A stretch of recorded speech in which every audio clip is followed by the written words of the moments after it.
জোটবদ্ধ নির্বাচন নাকি এককভাবে লড়াই করবে গণঅভ্যুত্থানের শক্তি জাতীয় নাগরিক পার্টি এনসিপি?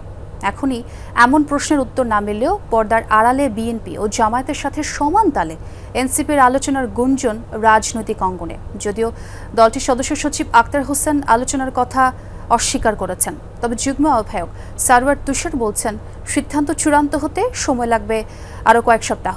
অবশ্য এনসিপির সাথে জোটের বিষয়ে এখনই অবস্থান খোলাসা করতে রাজি না বিএনপি, আর জামায়াত বলছে জোটের বিষয়ে এখনও আনুষ্ঠানিক সিদ্ধান্ত হয়নি, তবে ফ্যাসিবাদ বিরোধী সব দলের সাথে যোগাযোগ রয়েছে। লামিয়া তিথির রিপোর্ট।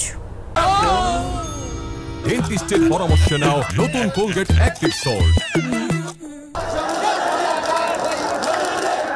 জাতীয় সরকারের মডেল বিএনপির দীর্ঘদিনের রাজনৈতিক প্রতিশ্রুতি।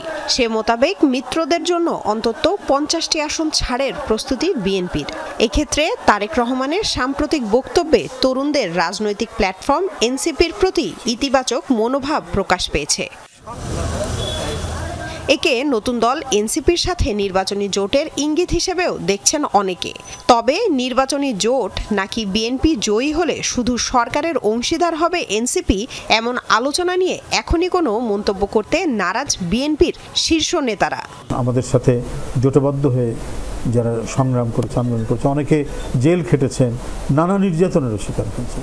নিঃসন্দেহে তো তাদেরও দাবি আছে যে একটা বড় রাজনৈতিক দল বিএনপি, কিন্তু তাদেরকেও তো কিছু ছাড় দিতে হবে, নিঃসন্দেহে ছাড় দিতে হবে। তাদেরকে কিভাবে অ্যাকোমোডেট করা যায় ইলেকশনের ক্ষেত্রে, নমিনেশনের ক্ষেত্রে, পরে সরকার গঠনের ক্ষেত্রে যদি আমরা নির্বাচিত হই, তখন সরকার গঠনের ক্ষেত্রেও এগুলো তো সবকে নিয়েই করা হবে।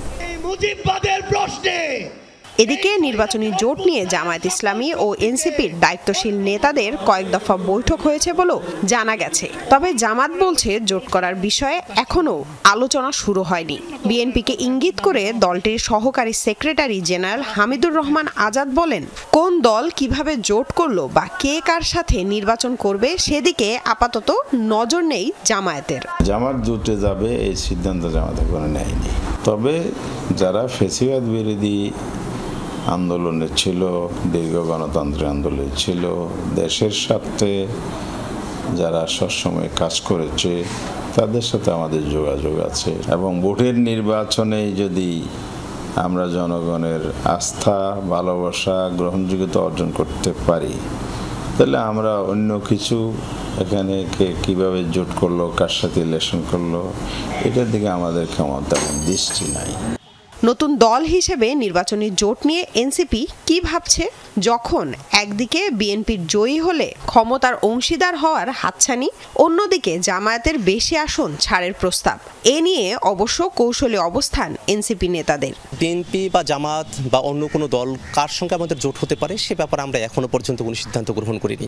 আমরা মনে করি যে এনসিপির বাংলাদেশে যে রাজনৈতিক অ্যাপিল রয়েছে, বাংলাদেশের রাজনৈতিক যে আবেদনের জায়গাটা রয়েছে, সেটাকে ধারণ করে এবং বাংলাদেশের সামগ্রিক স্বার্থকে বিবেচনায় নিয়েই আমরা জোটের কথা চিন্তা করতে পারি।